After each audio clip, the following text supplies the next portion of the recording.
Hello guys, once again welcome back to my channel ആനിവേഴ്സ്.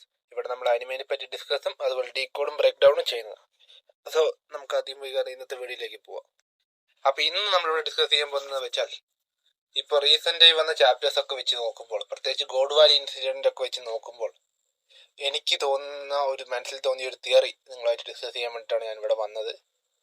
So എനിക്ക് തോന്നിയ theory എന്താണെന്ന് പറയുന്ന മുമ്പ് നിങ്ങളെല്ലാവരും ഈ വീഡിയോ ഒന്ന് കണ്ടിട്ട് വരാൻ ഞാൻ പറയുന്നത്. ഇപ്പം മോളിൽ പ്ലേ ചെയ്യുന്ന വീഡിയോ, അതായത് നമ്മുടെ ബഗ്ഗിയും യേസും തമ്മിൽ, യേസ് നമ്മുടെ ബ്ലാക്ക് ബീഡിനെ പിടിക്കാൻ പോകുന്നതിന് മുമ്പ് ബഗ്ഗിയുടെ ഷിപ്പിൽ വന്നൊരു പാർട്ടി ചെയ്യുന്നുണ്ട്. അതിന് മുമ്പത്തെ ഒരു വിഷ്വൽസ് ആണ് ഈ കാണിക്കുന്നത്.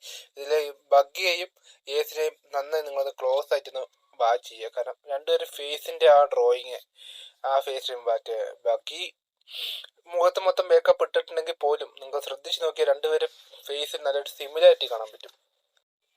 സോ നിങ്ങളെല്ലാവരും ആ വീഡിയോ കണ്ടു കാണുമെന്ന് ഞാൻ വിചാരിക്കുന്നു. സോ എൻ്റെ തിയറിയിലേക്ക് പോവാം.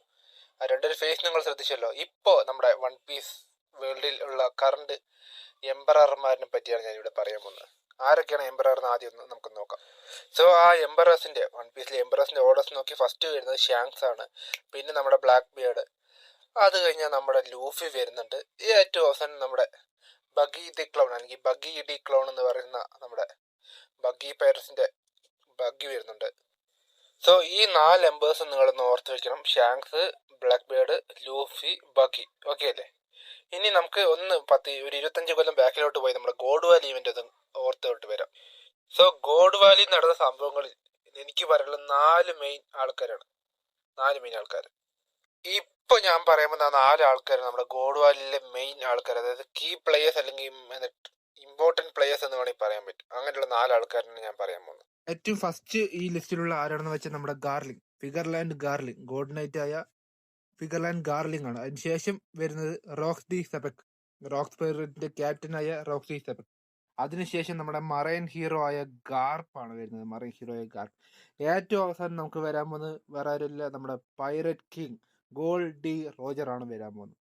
സോ ഈ 4 പേരാണ് ഗോഡ് വാലിയിൽ ഏറ്റവും മെയിൻ സംഭവങ്ങൾ ചെയ്ത 4 വ്യക്തികൾ. സോ ഇവരെ വെച്ചിട്ടാണ് ഈ തിയറി വരാൻ പോകുന്നത്. സോ ഇവരാണ് ആ 4 പേർ, അതായത് ഗോഡ് വാലി ഇൻസിഡന്റ് നടന്നതിന് ഏറ്റവും നടുവിൽ ഉണ്ടായിരുന്ന 4 പ്രധാനപ്പെട്ട വ്യക്തികൾ ഇവർ 4 പേരുമാണ്. ഒന്നുകൂടെ കാണിക്കാം. ഫിഗർലാൻഡ് ഗാർലിംഗ്, റോക്സ് ഡി സെബക്ക്, അതിനുശേഷം വരുന്നത് നമ്മുടെ മറൈൻ ഹീറോ മങ്കി ഡി ഗാർപ്പ്, അത് കഴിഞ്ഞാൽ നമ്മുടെ ഓൾഡ് പൈററ്റ് കിങ്, അങ്ങനെ വിശേഷിപ്പിക്കാൻ തോന്നുന്നു എനിക്ക്, ഗോൾഡ് ഡി റോജർ ആണ്. അങ്ങനെ 4 പേരാണ്. 4 പേര് ഒന്നുകൂടി പറയുന്നു, ഈ 4 പേരായിരുന്നു ആ ഗോഡ് വാലിയിൽ ഉണ്ടായിരുന്ന മെയിൻ ആൾക്കാർ. സോ അവർ അവിടെ തന്നെ നിൽക്കട്ടെ. നമുക്കിപ്പോൾ വീണ്ടും കറണ്ട് ടൈം ലൈനിലായി വൺ പീസ് ഇപ്പം നടക്കുന്ന കറണ്ട് ടൈമിലേക്ക് വീണ്ടും ഒരു ജമ്പ് നടത്താം, അവിടേക്ക് വരാം. ഇപ്പോൾ ഈ ലോകത്ത് നടക്കുന്ന എല്ലാ കാര്യങ്ങളിലും നടുവിൽ നിൽക്കുന്ന ആൾക്കാർ ആരൊക്കെയാണെന്ന് നമുക്കൊന്ന് കണ്ണോടിച്ച് പോവാം. സോ ഒരുവിധപ്പെട്ട എല്ലാ മെയിൻ സംഭവങ്ങളും നമ്മൾ ഷാങ്ക്സ് പങ്കാളിയായിട്ട്, ഇപ്പം ലൂഫിയെ മോട്ടിവേറ്റ് ചെയ്ത് കടലിലേക്ക് ഇറക്കിയാലും നമ്മൾ മറൈൻ ഫോർഡ് വാറിന്റെ ബാക്കിൽ നിർത്തിയതായാലും, അതുപോലെ അങ്ങനെ ഓരോ സംഭവങ്ങളിലും ഷാങ്ക്സ് എവിടെയെങ്കിലുമൊക്കെ വന്നിട്ട് പുള്ളിയുടെ ഒരു കൈ അവിടെ കാണും എന്നാണ് എനിക്ക് പറയാനുള്ളത്. അത് ഫസ്റ്റ് പോയിന്റ്. അടുത്ത ആളുകൾക്ക് കിടക്കാം. അടുത്തത് ഞാൻ പറയാൻ പോകുന്നത് നമ്മുടെ ബ്ലാക്ക് ബേർഡ് ടീച്ചിനെ പറ്റിയാണ്. അറിയാലോ, പുള്ളി ഇതുപോലെ ഓരോ സ്കീമിൽ നടത്തി മറൈൻ ഫോർഡ് വാറിന് കാരണമായത് തന്നെ പുള്ളിയാണ്. പുള്ളി ഇപ്പോൾ പവർഫുൾ ആയ ഡബിൾ ഫ്രൂട്ട് തപ്പി ലോകം മൊത്തം ഓരോരുത്തർ കൊന്നു ആ ഡബിൾ ഫ്രൂട്ടൊക്കെ തന്തുവാക്കിയിട്ട് എല്ലാ ടീം മെമ്പേഴ്സിനും കൊടുക്കുക. അങ്ങനെ പുള്ളിയുടെ ഒരു ഗ്രാൻഡ് സ്കീം ഇപ്പം നടന്നുകൊണ്ടിരിക്കില്ല. അതെന്താണെന്ന് ഫുള്ളായി ഇനി വ്യക്തമായിട്ടില്ല. അത് വേറൊരു വിഷയം. അങ്ങനെ ബ്ലാക്ക് ബീഡും വേറൊരു സംഭവങ്ങളൊക്കെ നടത്തി അങ്ങോട്ട് പോകുന്നുണ്ട്. അതുപോലെ അടുത്ത് വരുന്ന നമ്മുടെ സ്വന്തം മങ്കി ഡി ലൂഫി.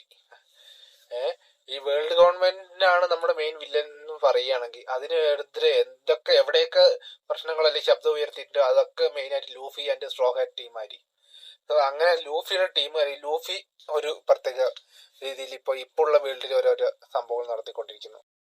അതുപോലെ തന്നെയാണ് ബഗ്ഗിയും.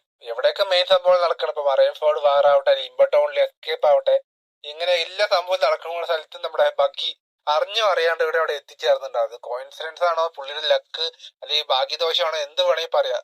അതുപോലെ തന്നെയാണ് ക്രോസ് ഗിൽഡ്. ഇപ്പൊ ക്രോസ് ഗിൽഡ് നിയന്ത്രിച്ചുകൊണ്ടിരിക്കുന്നത് നമ്മുടെ ബഗ്ഗിയാണ്. അതിന് കാരണക്കാർ വേറെ ആണെങ്കിലും അതിന്റെ face of the cross guild എന്ന് പറഞ്ഞ് അറിയപ്പെടുന്നത് നമ്മുടെ ബഗ്ഗി തന്നെയാണ്. അത് അങ്ങനെ എല്ലാ മെയിൻ സംഭവങ്ങളും ഇപ്പൊ കറണ്ട് വേൾഡിൽ നടക്കുന്ന എല്ലാ മെയിൻ സംഭവങ്ങളുടെയും പിന്നണിയിൽ ഈ 4 വ്യക്തികളുണ്ട്. അപ്പൊ ഞാൻ താഴത്ത് കാണിച്ചുകൊണ്ടിരിക്കുന്ന 4 പേര്, അതായത് ഇപ്പോൾ ഉള്ള എംപറർ ആയ ഈ 4 പേരാണ് ഇപ്പോൾ ഉള്ള വേൾഡിൽ ഓരോരോ സംഭവങ്ങൾ മെയിൻ സംഭവങ്ങൾ നടത്തിക്കൊണ്ടിരിക്കുന്നത്. അതുപോലെ മുകളിൽ നിൽക്കുന്ന ഈ 4 പേർ, അവരാണ് ഗോഡ് വാലി ഇൻസിഡന്റിന്റെ ഒരു 4 തൂണുകൾ എന്ന് പറയും. 4 മെയിൻ പില്ലേഴ്സ്, മെയിൻ കളിക്കാർ, മെയിൻ അട്രാക്ഷൻ തന്നെ എന്ത് വേണമെങ്കിൽ പറയാം. അവരാണ് ആ ഇവന്റുകൾക്കൊരു ചേഞ്ച് വരുത്തിയത്. അതായത് കീ പ്ലേയേഴ്സ് എന്ന് വേണമെങ്കിൽ പറയാം നമ്മുടെ ഗോഡ് വാലി ഇൻസിഡന്റ്. അപ്പൊ ഇതിൽ നിങ്ങൾക്ക് ഒരു കണക്ഷൻ നിങ്ങൾക്ക് ചിലപ്പോൾ കാണാൻ പറ്റിയേക്കും. അതായത് ഗോഡ് വാലിയിലെ ഫിഗർലാൻഡ് ഗാർലിങ്ങിന്റെ മകനാണ് നമ്മുടെ ഷാങ്സ്, അതായത് അക്കഗമി റെഡ് ഹെയർ ഷാങ്സ് വരുന്നത്. അതുപോലെ നമ്മുടെ ഡേവി ഡി സെബക് അല്ലെങ്കിൽ റോക്സ് ഡി സെബക്, ഡേവി ക്ലാനിലുള്ള മെമ്പറായ റോക്സ് ഡി സെബക്കിന്റെ മകനായിട്ട് നമ്മുടെ മാർഷൽ ഡി ടീച്ച് അഥവാ ബ്ലാക്ക് ബിയർഡ് വരുന്നുണ്ട്. സോ ഇപ്പോ പിന്നെ അടുത്തത് വരുന്ന നമ്മുടെ മറൈൻ ഹീറോ ഗാർപ്പ് എന്നിപ്പോ അറിയപ്പെടുന്ന നമ്മുടെ മങ്കി ഡി ഗാർപ്പിന്റെ പേരക്കുട്ടിയായിട്ട് എത്തിക്കണം. പേരക്കുട്ടിയാണ്, മകനല്ല, ബാക്കിയുള്ളവർക്ക് മകനാണ്. ഇത് പേരക്കുട്ടിയായിട്ട് വരുന്ന നമ്മുടെ മങ്കി ഡി ലൂഫി വരുന്നുണ്ട്. അതും ഒരു കണക്ഷനാണ്. സോ ഇവരെല്ലാവരും പരമ്പരയിലുള്ളതാണെന്നാണ് ഇപ്പൊ ഇവർ തമ്മിലുള്ള കോമൺ കണക്ഷൻ. ഓക്കെ, അപ്പൊ ഈ പറഞ്ഞ ഒന്നിലും പെടാത്ത, അതായത് ഇതുവരെ ഏതിലും പെടാതെ നിൽക്കുന്ന ആരായിരുന്നു? നമ്മുടെ ക്രോസ് ഗിൽഡിന്റെ നേതാവ് എംപറർ ബഗ്ഗി എന്നാണ്. ഇപ്പോ ഈ 3 ഇതിൽ പെടാതെ, ഇപ്പൊ ഇതുവരെയ്ക്കും ഏതും പെടാതെ നിൽക്കുന്ന ഒരു വ്യക്തി എന്ന് പറഞ്ഞാൽ നമ്മുടെ ബഗ്ഗിയാണ്. സോ ബഗ്ഗിയുടെ വേറെ ബോർഡ്സ്, പുള്ളിയുടെ എവിടെ നിന്ന് വരുന്നു, പുള്ളിയുടെ അച്ഛൻ ആരാണ്, അമ്മ ആരാണ് എന്ന് ഇതുവരെ നമുക്ക് ഓടെ കൺഫേം ചെയ്തിട്ടില്ല. സോ എന്റെ ഒരു ടേക്ക് എന്താണെന്ന് വെച്ചാൽ, ഇതിൽ നമ്മുടെ Roger pirate king Gold D Roger, ബാക്കിയുള്ള എല്ലാവരും തലമുറയിൽ വന്ന സ്ഥിതിക്ക്, കാരണം ഈ 3 പേരും ഞാൻ ഡീറ്റെയിൽ പറഞ്ഞ സ്ഥിതിക്ക് അവര് തലമുറയിൽ വരുന്ന സ്ഥിതിക്ക് എന്തുകൊണ്ട് റോജറിന്റെ ഇതുവരെ പുറത്തു പറയാത്ത ഒരു മകൻ ആയിട്ട് വന്നുകൂടാ ബഗ്ഗി എന്ന്. അതിനാണ് ആ വീഡിയോ ഒന്നും കൂടി നിങ്ങൾ പോയി നോക്കുകയാണെങ്കിൽ നമ്മുടെ ബഗ്ഗിയും ഏസിന്റെയും ഫേസ് ഒരുവിധം നല്ല സിമിലർ ആണ്. സോ ഏസിന്റെയും ബഗ്ഗിയുടെയും മാത്രമല്ല, ഇപ്പൊ ഈ ഞാൻ ഒരു ഫോട്ടോയിൽ കൂടെ കാണിക്കുമ്പോൾ ശ്രദ്ധിച്ചു നോക്കിയാൽ നമ്മുടെ റോജറിന്റെ പഴയകാലത്തെ ഫോട്ടോയും ഇപ്പോൾ ഉള്ള ബഗ്ഗിയുടെ ഫോട്ടോയും പഴയകാലം രണ്ടുപേരും, മറ്റേ റോജറിന്റെ പഴയ ഫേസും ഇപ്പോൾ ഉള്ള ബഗ്ഗിയുടെ ഫേസും രണ്ടും സിമിലർ ആയി നിങ്ങൾക്ക് തോന്നുന്നുണ്ടെന്ന് ഞാൻ വിചാരിക്കുന്നു. എനിക്ക് അങ്ങനെ ഒരു ഫീലിംഗ് കണക്ഷൻ തോന്നിയുകൊണ്ടാണ് ഈ ഫോട്ടോ ഞാൻ വീണ്ടും ഇവിടെ വെച്ച് പറയുന്നത്. അതുപോലെ അവർ രണ്ടുപേരുടെ പേരില്ല, നമ്മുടെ ബഗ്ഗിയുടെ അപ്പിയറൻസ് എപ്പോഴും ഒരു ജോക്കറിനെ പോലെയാണ്. നമ്മുടെ ബഗ്ഗി എപ്പോഴും സ്വയം വേഷം കെട്ടി നടക്കുന്നത്, ജോക്കർ പോലെ മുഖത്ത് എഴുതി വരച്ച്, ചെറുപ്പം തൊട്ട് അങ്ങനെ തന്നെയാണ് പുള്ളി എന്നാണ് കാണിക്കുന്നത്. സോ ജോക്കർ അതുപോലെ നമ്മുടെ ഇപ്പോ നമ്മൾ അറിയപ്പെടുന്ന, അതായത് നമുക്ക് കൺഫേം ആയ നമ്മുടെ ഗോൾഡ് ഡി റോജർ പൈററ്റ് കിങ്ങിന്റെ മകനാണ് ഏസ്. അതുപോലെ ജോക്കർ, ഇതിന്റെ പേര് തമ്മിൽ നമുക്ക് ഇപ്പൊ ഒരു കണക്ഷൻ കിട്ടുന്നുണ്ടോ? അതായത് നമ്മുടെ ഈ കാർഡ് ഗെയിമിലെ ഇമ്പോർട്ടന്റ് ആയ 2 പ്ലേയേഴ്സ് ഏസും ജോക്കറും, അത് അവരുടെ പേരുകൾ അല്ലെങ്കിൽ അവരുടെ പേരിലും അപ്പിയറൻസിലും ഉള്ള പേരും ഒരാളുടെ പേരാണെങ്കിൽ ഒരാളുടെ അപ്പിയറൻസ് തമ്മിലുള്ള ഒരു കണക്ഷൻ, അതും ഇവര് ബ്രദേഴ്സ് ആണെന്ന് ഉള്ള ഒരു അനുമാനിക്കാൻ പറ്റുന്ന ഒരു കാര്യമാണ്. അതുപോലെ തന്നെ ഈ ഏസ് ബ്ലാക്ക് ബിയർഡിനെ പിടിക്കാൻ പോകുന്നതിന് മുമ്പ്, ബ്ലാക്ക് ബിയർഡിനെ പിടിക്കാനായിട്ട് അവർ ഇറങ്ങുന്നതിന് മുമ്പ് അവസാനമായിട്ട് നമ്മുടെ ബഗ്ഗിയുടെ ഷിപ്പിൽ വന്നിട്ട് ഒരു പാർട്ടി എല്ലാം കൂടിയിട്ടാണ് പോകുന്നത്. അതായത് ഒരു ബ്രദറിനോടുള്ള ഒരു ഗുഡ് ബൈ, അല്ലെങ്കിൽ ലാസ്റ്റ് ഒരു അവസാനമായിട്ട് വരുന്ന ഒരു ഫെയർവെൽ എന്നിട്ടിരിക്കുക, അങ്ങനെയല്ല അതിൽ കാണിച്ചിരിക്കുന്നത് എങ്കിൽ പോലും അതിന്റെ ഒരു ഇന്നർ മീനിങ് ആയിട്ട് ഏസ് ആൻഡ് ജോക്കർ അവസാനമായിട്ട് ഒന്ന് കണ്ടുമുട്ടുന്നു എന്നുള്ള രീതിക്കാണ് കാണിച്ചിട്ടാണ് അത് ഒന്ന് അവിടെ നമ്മുടെ ഓടെ ഫോർഷാഡോ ചെയ്തെന്നാണ് എനിക്ക് പറയാനുള്ളത്. സോ ഇതിൽ നിങ്ങൾക്ക് എന്താ തോന്നുന്നത് നിങ്ങൾ കമന്റിൽ അറിയിക്കുക. സോ അടുത്തൊരു വീഡിയോ കാണുന്നവരിക്കും ബൈ.